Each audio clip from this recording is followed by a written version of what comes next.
Di era digital, teknologi berperan penting dalam memastikan proses procurement menjadi lebih transparan, akuntabel, dan sesuai prinsip good corporate governance. Dalam episode Bicara Teknologi kali ini, kita akan membahas bagaimana digitalisasi mendukung tata kelola procurement yang baik, yang bisa meningkatkan akuntabilitas sesuai prinsip good corporate governance, serta akan dibahas juga bagaimana sistem atau teknologi dapat membantu rekan-rekan di organisasi procurement. Selamat pagi, Pak Ismet. Selamat pagi Mas Rio, gimana kabar, sehat? Baik, sehat-sehat. Teman-teman, bicara teknologi, selamat pagi. Kita bertemu lagi di pembahasan berikutnya tentang bagaimana teknologi bisa mempermudah proses pengadaan berdasarkan dengan good governance yang ada.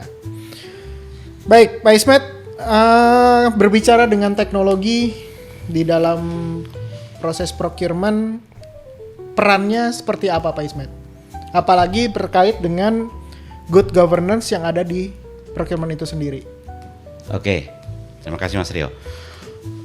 Untuk kita tahu peranan teknologi itu apa sih dalam penerapan good governance di proses pengadaan, tentu kita harus tahu aspek-aspek dari good governance itu sebenarnya apa di dalam proses pengadaannya. Kita bicara dalam konteks proses pengadaan.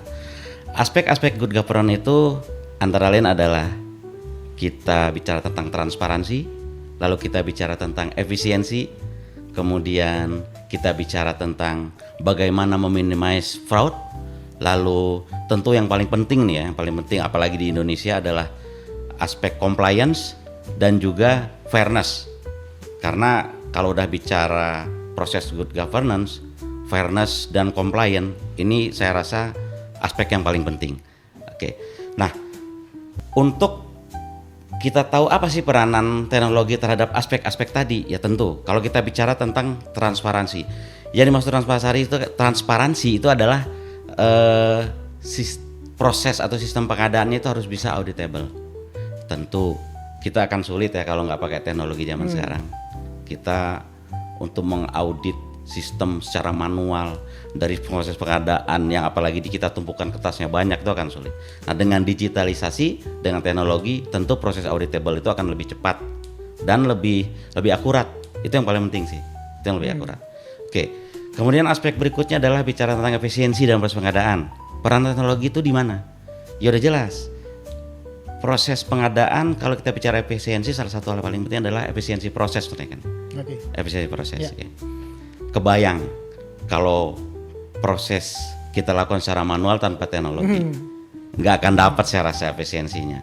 Apalagi di zaman sekarang, ya semua perangkat udah sangat mendukung, infrastruktur udah mendukung untuk mengejar efisiensi dengan digitalisasi dan teknologi itu sangat penting sekali. Ya bayangannya gini aja sih, kalau kita bekerja efisien dengan tumpukan kertas, dengan kita lihat langsung dengan sistemnya kasih alat segala macam itu lebih efisien yang mana? Saya yakin efisiensi proses bisa tercapai. Oke, kalau bicara tentang fraud, udah pasti kita sih bisa aja ya bikin SOP untuk menjaga supaya nggak terjadi fraud. Tapi terkadang preventifnya nggak dapet. Contoh Gini, di proses pengadaan ya, yang harus kita junjung tinggi adalah kecurangan-kecurangan dari sisi buyer maupun suppliernya. Ya. Oke. Dengan teknologi saya itu bisa tahu dalam satu proses pengadaan itu apakah ada dua atau lebih perusahaan dengan pemilik yang sama. Itu dengan teknologi itu langsung bisa kasih alat ya. Oke. Oke, itu menghindari fraud dong. Ya kan? Belum lagi kalau kita bicara masalah fraud tentang keabsahan atau validitas ya. Misalnya saya yakin nggak sih harga yang saya submit ini bisa dilihat oleh buyer ataupun vendor lain. Kalau dengan teknologi tentu itu bisa kita terapkan teknologi security, data guard, masking, ya terus teknologi enkripsi dan lain-lain. Tentu itu untuk meminimasi fraud. Kebayang kalau nggak pakai teknologi, orang tuh kreatif Mas Rio. Ya kan, apalagi orang Indonesia kreatif Mas. Ya kan, kreatif sekali untuk cari celah gitu. Nah, harusnya dengan teknologi itu bisa kita tutupi. Kemudian kalau bicara compliance udah jelas, kita yang paling ditakuti oleh buyer sekarang itu apa sih? Auditor kan. Betul. Apalagi sekarang lagi musim nih. orang sangat ngeri sekali dengan gengnya Kuningan dan BPK kalau udah masuk. Nah, dengan platform teknologi untuk mendukung komplain harusnya mereka udah aman. Karena apa ya? Tinggal lihat aja audit trailnya ada, ya kan? Audit trail. Semua proses, siapa yang buka, siapa yang lihat, login, logout, itu kelihatan semua, gitu kan. Harusnya untuk mendukung komplain, dan dia pasti akan ngerasa aman kalau di audit. Jadi auditable lah. Selama sistemnya digunakan dengan baik. Betul sekali. Okay. Itulah nanti saat implementasi nanti ya kita coba jelaskan, butuh beberapa metode agar itu bisa dapat digunakan. Adopsinya seperti apa? Ya? Iya betul. Okay. Kemudian yang paling penting satu lagi, fairness. Oke. Kalau dengan teknologi fairness tuh saya rasa gampang banget dicapai. Vendor itu akan merasa aman dia, ya kan? Dan dia akan merasa diperlakukan secara fair. Nggak mungkin saya dicurangin, karena apa? Angka yang saya submit aman, nggak akan ada yang bisa lihat sebelum memasuki waktunya. Nah, dengan teknologi itu semua bisa dijaga gitu. Kemudian dia juga ngerasa kalau proses manual masih ada keraguan-raguan. Saya submit amplop tuh jangan-jangan dibuka, diintip, dilem lagi kayak gitu. Gitulah kira-kira. Jadi kalau kita bicara teknologi, aspek-aspek dari good governance itu tentu akan sangat bisa dijalankan dengan memanfaatkan teknologi yang ada. Begitu Mas Rio. Oke. Jadi nyambung ya Kak, nyambung ya Pak Ismet. Kalau dari kita bicara teknologi yang bisa membantu proses procurement dengan good governance yang baik gitu ya. Okay. Nah, sepengetahuannya Pak Ismet, solusinya seperti apa dan harus punya apa sih si tools ini gitu loh. Kalau tadi ya menjawab tadi yang penjelasan Pak Ismet di pertama tadi. Kalau kita punya tools, kita punya sistem, harus gimana nih sistemnya? Oke. Tentu sekarang udah banyak sebenarnya tool Mas untuk menunjang proses procurement atau pengadaan. Ya, udah banyak toolnya. Tool yang baik itu adalah yang mudah untuk diadopsi. Jadi apa istilahnya? Untuk diadopsi oleh proses bisnis procurement di existing client itu mudah. Kemudian yang paling penting lagi adalah comply terhadap security. Seperti kita tahu sekarang bahaya sekali ya. Kalau kita punya sistem itu nggak secure. Sedangkan tool untuk proses pengadaan ini aspek-aspek tadi harus sangat dijaga. Kenapa? Aspek security. Ya, hubungannya gini ya, hubungannya antara tadi si security dengan masalah procurement ini kan sistem ya, teknologi ya. Mungkin bisa dijelaskan sedekat apa sih kenapa mesti ada security yang benar-benar secure di sistem ini gitu. Ya kalau kita bicara itu udah pasti untuk mendukung aspek yang tadi, fairness, kemudian itu nggak akan bisa kita capai kalau nggak secure. Kita bicara security itu ada beberapa layer sebenarnya kalau kita bicara sistem seluruhannya. Dari layer infrastruktur, kemudian kita masuk ke layer aplikasinya, kemudian ke layer database-nya, itu semua harus secure. Itu harus kita jaga. Kalau dari sisi infrastruktur tentu teknologi sekarang udah cukup banyak ya. Kita bicara masalah security dalam transmit datanya, kita jagain. Kemudian gimana supaya orang nggak bisa mencegat data itu di tengah, karena datanya ini sensitif nih. Kita bicara masalah proses pengadaan, kita ngomong submit harga, itu kan yang tahu hanya yang submit dan bayar saat waktunya gitu kan, nggak boleh orang semua lihat. Kebayang kalau misalnya kompetitor, misalnya kita sama-sama vendor Mas, kita ikut proses pengadaan dalam satu corporate, akan sangat bahaya kan kalau misalnya sesama kompetitor bisa lihat janjian gitu ya. Nah kayak gitu. Kemudian itu dari sisi infrastruktur. Kalau dari sisi aplikasi tentu kita juga harus jagain. Ya kita jagain karena misalnya gini ya, terkadang keteledoran user itu bikin transaksi jadi nggak secure. Nah itu bisa kita antisipasi di aplikasinya. Misalnya kita jagain saat dia login, kita pastikan kalau itu memang dia yang login bukan orang lain. Kita bisa memanfaatkan teknologi yang udah ada sekarang seperti verifikasi secara digital, forensik digital forensik. Kita bisa lihat, bisa menggunakan electronic signature untuk memastikan kalau memang yang melakukan transaksi adalah orang yang berwenang. berwenang. Gitu. Jadi kebayang kalau memang sistem udah kita jaga, udah kita semuanya udah kita lindungin, tapi usernya sendiri teledor. Misalnya passwordnya dia share. Yang bahaya lagi kompetitornya bisa tahu. Nah itu tentu akan sangat berbahaya ya kalau kita bicara kita tidak menjaga behavior dari user yang ada di tempat kita. Begitu Mas Dio. Kemudian kalau bicara tool yang ada sekarang udah cukup banyak ya. Aplikasi ERP besar itu rata-rata mereka udah punya aplikasi procurement. Mereka udah ada sistem e-tendernya gitu kan. Kemudian aplikasi khusus untuk pengelolaan kontrak manajemen itu biasanya itu udah banyak juga kayak Evalua itu kan cukup deep dia di kontrak manajemen itu kan. Mas Dio mungkin tahu kan. Kemudian kalau kita bicara ERP SAP itu ada juga sama dia procurement di sana. Betul. Ya. Nah itu sebenarnya udah ada. Cuman memang untuk menerapkan langsung, untuk bisa diadopsi langsung aplikasi-aplikasi itu di Indonesia itu challenge-nya cukup besar. Ya karena Indonesia kan agak unik. Gitu. Tahu sendiri kan? Iya. Di kita itu kadang kenapa ya? Mungkin karena yang tadi saya katakan tadi orang kita itu kreatif ya, mencari celah. Jadi proses pengadaannya dibikin sedemikian rupa sehingga kalau kita lihat agak kompleks. Tapi kita juga nggak bisa nggak lakukan itu karena di kita kan compliant tuh harus dicapai. Ya, betul. Misalnya gini, kita nggak boleh banyak corporate yang nggak boleh pengadaan tunjuk langsung, ya kan? Mungkin kalau di luar semuanya beda dengan behavior di sini ya. Mereka nggak masalah dengan itu gitu kan.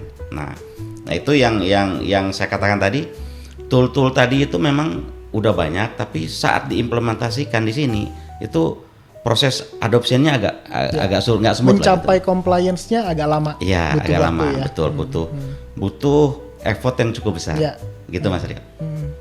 Nah, berkaitan juga tadi ya butuh adopsi yang cukup lama, butuh compliance yang cukup lama. Ada nggak sistem yang sebenarnya bisa kita kenalkan nih ke market gitu? Nah, di sini sebenarnya kita sendiri ya, PT Mitra Mandiri Informatika itu udah cukup lama mendevelop solusi ini. Oke.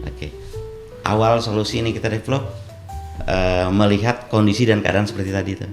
Jadi ERP-nya di sini udah banyak implementasi waktu itu dengan ERP besar perusahaan. Ya SAP, Oracle ya, dengan Microsoft Aksata Dynamics itu mereka digunakan. Tapi khusus untuk proses pengadaannya sendiri. Nah di situ dia mengalami kesulitan. Karena apa? Ada beberapa prosedur yang tidak bisa digunakan, yang tidak bisa diadop oleh aplikasi-aplikasi tersebut tadi. Oke. Nah melihat kondisi seperti itu, akhirnya kami coba untuk membangun satu aplikasi yang memang sesuai dengan kebutuhan dan behavior yang ada di Indonesia. Ya. Tapi sampai saat ini itu kita juga udah mengadop kebutuhan untuk nggak hanya behavior Indonesia aja. Bisa saya katakan kita udah coba sesuaikan juga dengan best practice yang ada di luar. General procurement-nya juga kita udah ada di sana. Oke. Nah, untuk aplikasi yang kita kembangkan ini tentu kita belajar dari karakteristik proses pengadaan yang ada di sini. Nah, kita pelajari di mana ada prosedur-prosedur yang nggak boleh dilewati, gitu kan? Iya kan? Kita tahu kan di sini kenapa sih proses lelang di sini cukup panjang pengadaan? Karena memang ada prosedur yang nggak boleh dilewati. Gitu. Dan prosesnya pun harus sequence. Gitu. Misalnya nggak boleh proses pembukaan penawaran itu dilakukan sementara masih ada orang yang submit. Itu harus diputus dulu. Misalnya semua submit dulu sampai tanggal sekian, udah selesai ya, nggak boleh lagi ya, baru kita buka bareng. Itu kan untuk mengantisipasi fairness yang tadi. Semua orang bisa tahu jadwalnya ya pastinya. Iya betul. Jadi bahkan si bayarnya sendiri pun nggak bisa melanggar itu. Nah itu kenapa kita bangun solusi Promise ini namanya. Jadi Promise ini sebenarnya kita buat untuk memenuhi kebutuhan behavior pengadaan yang ada di Indonesia. Jadi kalau mereka menggunakan pengadaan yang DRP yang tadi itu rata-rata kan direct purchase tuh. Ya, Direct purchase. PRPO aja. Betul. Kalau di sini kan nggak boleh. Langsung masuk nanti BPK dengan KPK. Apalagi kalau perusahaannya BUMN ya. BUMN. Bahkan perusahaan swasta pun sama sih. Mereka tuh punya internal audit juga. Iya, Punya internal audit juga dan compliant itu di perusahaan swasta juga sangat dikedepankan. Apalagi pemilik perusahaan menjaga agar bisnisnya itu bisa terus berjalan ya. Salah satunya adalah dia biasanya udah punya ISO untuk standar mutu. Nah, aspek dari compliant itu sangat dikedepankan oleh perusahaan-perusahaan swasta. Sama lah sebenarnya gitu. Nah, tadi promise ya, kita bicara promise-nya nih sekarang. Kalau promise itu sudah tadi kan disampaikan juga adopsi bisa lebih cepat kalau kita menggunakan promise nih. Nah, ada apa yang menyebabkan si promise ini bisa cepat untuk mengadopsi tadi ya apa namanya behavior si procurement di Indonesia khususnya. Dan fiturnya tuh apa sih sebenarnya yang bisa bikin? Apa karena kita journey-nya kita yang udah panjang? Betul. Ya, sebelum saya katakan feature tadi ya, saya ingin dikasih cerita. Kita implement sistem ini udah cukup lama. Sebenarnya yang Mas Rio katakan tadi journey-nya udah cukup panjang, sehingga istilahnya proses pengadaan yang jelimet bagaimanapun, bisa. yang kompleks seperti apapun kita pernah hadapi. Iya. Kita udah pernah hadapi. Kita udah sering sekali menemukan case-case yang kadang di luar nalar. Gitu. Harus seperti ini ya. Iya Pak, di sini pengadaan kita bisa fleksibel itu, tapi nggak boleh melanggar juga gitu ya. Iya. Nah itu kan case-nya unik tuh. Oke. Kemudian kita journey kita udah banyak implement di cross industry. Seperti Mas Rio tahu ya, kita implementasi sistem ini di perbankan dengan di utility itu beda. Nah, di perbankan udah pasti security-nya nggak sembarangan. Kita lolos tes di sana itu cukup berdarah-darah gitu ya untuk membuat comply dengan aturan security yang ada di sana. Security di sana itu mulai dari dia jaga cara orang menggunakan, gimana caranya supaya orang nggak bisa gunakan di dua tempat kayak gitu ya. Kemudian gimana caranya saat orang menggunakan dia meninggalkan meja itu nggak bisa dipakai orang lain. Prosedur-prosedur manualnya itu harus kita sesuaikan sehingga kita benar-benar bisa menjaga gitu. Nah, dengan journey yang panjang itu tentu aplikasi kita makin lama makin sempurna ya. Kemudian kita juga implementasi di perusahaan-perusahaan yang mendukung tinggi tentang proses keselamatan kerja kayak di mining. Itu agak beda juga khususnya untuk di verifikasi rekanannya. Ada sertifikasi tambahan. Betul. Dan ada tim khusus yang untuk menilai itu. Iya. Gitu ya. Nah, kemudian di perbankan itu banyak proses pengadaan tentu di teknologi, platform teknologi. Tentu saat seleksi rekanannya pun itu dibutuhkan expert yang memang mengerti di teknologi gitu. Nah, berdasarkan journey itu tentu kita terus memperbaiki sistem kita sehingga dengan semakin komplit kita punya banyak case, adopsi ke klien baru kita akan lebih cepat dan lebih mudah. Itu dari sisi journey. Oke, kalau bicara feature udah jelas Mas Rio. Kebayang kalau misalnya sebelumnya gini, proses pengadaan itu end to end itu secara general hampir sama sebenarnya. Ya, sama aja kan. Betul. Pertama sourcing, kita cari rekanan yang cocok. Kemudian kita lihat ini barangnya strategik atau enggak, banyak di pasaran atau enggak. Kemudian nilainya besar atau enggak, untuk menentukan metode apa yang ingin saya pakai. Sama seperti itu. Ada pemilihan, penunjukan, kemudian pemilihan langsung, lelang lepas, gitu kan? Atau ada lagi beberapa jenis yang lain. Metode submissionnya bisa satu sampul, dua sampul, satu tahap, dua tahap. Metode submission lagi ada yang dia dengan auction gitu kan, atau dengan sampul tutup sekali buka kelihatan. Tetapi secara general itu sama lah prosesnya seperti itu. Tapi setiap corporate itu bisa ada perbedaan atau karakteristiknya. Ya. Misalnya dari urutan prosesnya. Ada perusahaan yang nilai di bawah 500 juta dia boleh tunjuk langsung, ada yang nggak boleh. Kemudian ada yang proses approval-nya tuh panjang. Ya, semua harus approve. Semua harus approve. Ada juga yang ya mungkin mereka udah lebih simpel ya. Ya. Hanya 1 level atau 2 level selesai gitu kan. Oke. Nah, untuk bisa menyesuaikan, mengadopsi dengan kondisi proses bisnis yang ada, tentu aplikasi kita itu harus benar-benar bisa fleksibel, harus configurable lah istilahnya ya. Nggak lagi harus dijahit, disesuaikan. Oh, di Bapak seperti ini, oke Pak sebentar ya, saya coding dulu misalnya. Nggak seperti itu. Aplikasi yang bisa cepat diadopt, salah satu fiturnya adalah sangat fleksibel, mudah untuk dikonfigurasi, menyesuaikan dengan struktur organisasi yang ada, kemudian prosedur yang ada di sana bisa kita sesuaikan dengan hanya melakukan konfigurasi di aplikasi yang kita punya. Nah, aplikasi Promise dengan pengalaman yang cukup banyak, kita udah siapkan itu semua. Bahkan workflow engine-nya pun kita build sendiri tuh. Kita build sendiri supaya dia nggak kaku. Kemudian kita bisa susun juga proses-proses mana yang dibutuhkan oleh user. Misalnya kita punya proses 1 sampai 10.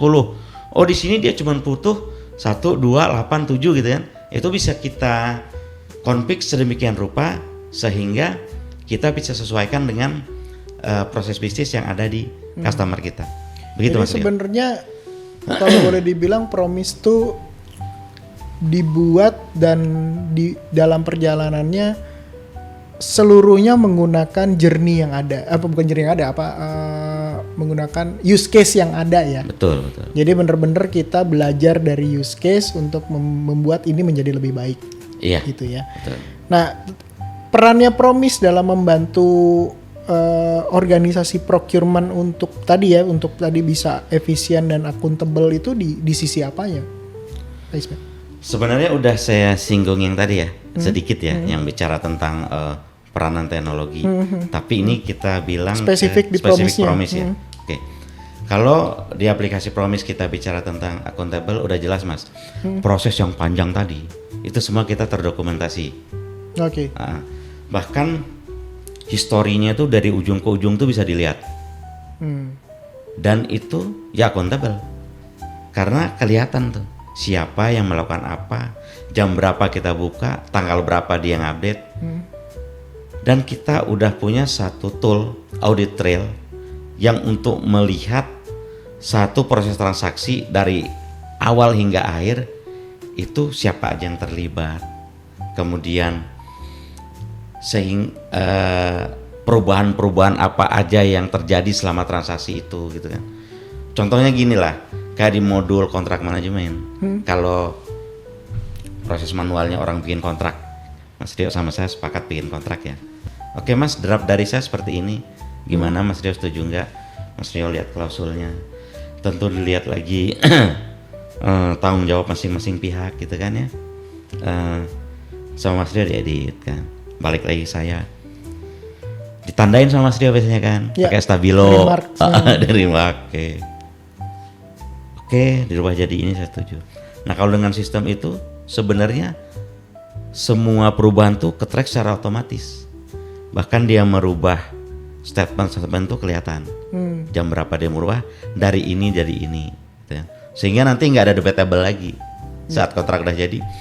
Kayaknya saya nggak masuk ini deh. Lihat nggak bisa gitu dong Mas Dio. Nih lihat nih. Waktu tanggal sekian kita tektokan yang kedua, kelihatan tuh sebelum balik lagi ke saya, Mas Dio merubahin dan saya setuju. Saya approve, sudah ini saya verifikasi. Nah kayak gitu. Jadi di Promise semua itu udah tercatat Mas. Kalau kita bicara efisiensi, tentu ya kita udah ada sistem pengukuran, udah kita terapkan juga SLA yang kita implementasikan di dalam sistem. Kita bisa mengukur apakah proses pengadaan ini efisien atau enggak, sesuai tidak dengan aturan yang ada di sana gitu ya. Kemudian bicara tentang efisiensi proses udah jelas. Kemudian kalau bicara tentang efisiensi dari harga perolehan, itu dengan promise udah terbukti nih Mas. Banyak case-case itu bisa mendapatkan harga yang jauh lebih bagus tapi dengan kualitas yang terjaga. Itu karena kita punya tool auction yang memancing orang secara psikologis untuk berani mengasih harga terbaik. Reverse auction ya. Iya, reverse auction. Jadi itu secara psikologis harus bagus. Si vendor tuh secara transparan dia bisa berkompet gitu ya, berkompetisi. Tapi kualitas dan standarnya tetap terjaga karena di depannya kan udah kita definisikan parameternya. Begitu Mas Rio. Oke. Nah, terakhir Pak Ismet. Kalau ada customer nih mau deploy promise misalnya, udah deal nih sama Pak Ismet. Oke, saya mau mau bikin pakai sistem nih procurement saya. Tapi sayang aturan main procurement saya pun SOP procurement lah ya kita bicaranya. Itu kita masih bimbang nih. Itu masih bimbang nih. Nah, suggest dari Pak Ismet sendiri gitu ya. Apakah si aplikasi ini bisa menyesuaikan, harus bisa menyesuaikan, atau kita tunggu bahwa saya harus rapiin dulu SOP saya, baru nanti sistemnya kita jalanin? Oke. Biasanya pendekatannya bisa dua sih Mas Rio. Kita bisa jalankan dengan paralelan atau sekuensial. Biasanya sih kita assess dulu Mas. Kita assess dulu. Oh ya, MMI ada tim konsultan procurement sendiri. Oke. Ya. Jadi kita udah 5 tahun terakhir kita udah banyak juga pekerjaan konsultansi seputar procurement dan suruhan sistemnya untuk khusus jasa konsultansi. Biasanya tetap tim konsultan itu kita turunkan, kita coba duduk bareng, kita gali goalnya yang ingin dicapai apa sih, kemudian customer kita punya target nggak sih, atau mereka punya target saya di semester sini harus terimplementasi semua. Nah itu pendekatannya tentu akan beda, gitu kan. Nah setelah dilakukan assessment, kita udah tahu goal perusahaan seperti apa, kita juga coba cari tahu yang dia bilang SOP-nya masih meragukan tuh yang bagaimana. Dia udah punya apa sih, gitu kan, prosedurnya.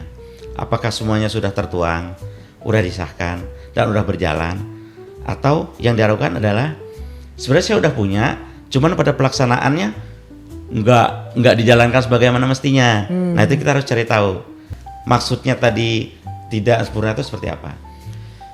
Kita lakukan pendekatan yang pertama sekuensial. Kalau mereka memang masih punya waktu cukup panjang, targetnya nggak terlalu cepat untuk implementasi sistem digitalisasi procurement, saran kami sih memang idealnya kita finalisasi dulu SOP yang ada.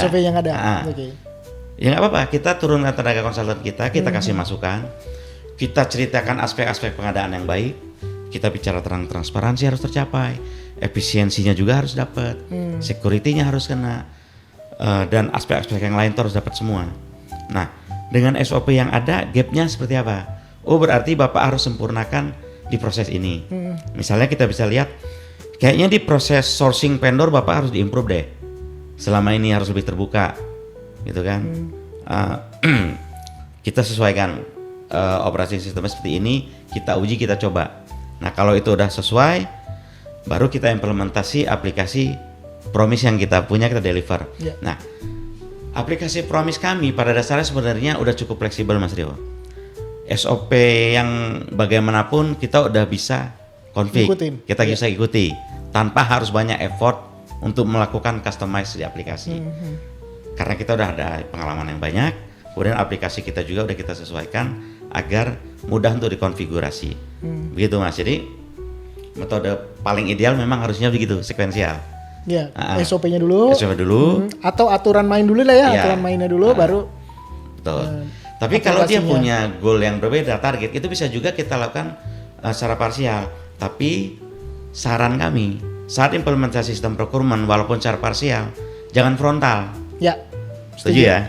Kita siapkan misalnya modul vendor manajemen dulu Pak, sambil kita sesuaikan proses SOP di pengadaannya. Berarti maksudnya Pak Ismet mungkin sederhananya adalah kita akan mendeliver mana yang menjadi pain point-nya Betul, customer. betul sekali. Gitu ya. Pain point-nya kita udah dapat saat kita analisa, kita bikin priority, itu yang kita seperti istilah sekarang tuh quick win-nya lah.